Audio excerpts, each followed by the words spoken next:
Jessica Iskandar rela potong rambut pendek karena alasan mulia ini. Jessica Iskandar hadir di sidang perdata atas gugatan Christopher Stefanus Budianto atau Stephen di Pengadilan Negeri Jakarta Selatan, Rabu 2 November 2022. Saat menghadiri sidang, Jessica Iskandar tampil dengan gaya rambut yang berbeda.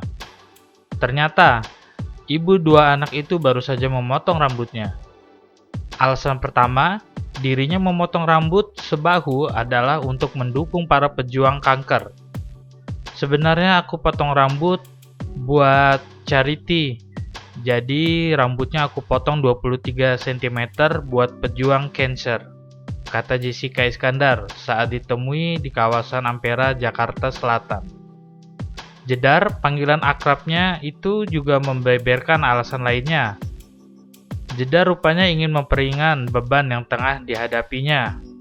Diketahui istri Vincent Verhaeghe itu tengah menghadapi gugatan perdata dari Christopher Stefanus Budianto, serta kehilangan sebanyak 11 mobil mewah yang membuatnya merugi hampir 10 miliar rupiah. Alasan kedua, aku pikir musibah ini udah beban banget, jadi biar lebih ringan aja selain gak berat, ucap Jessica Iskandar.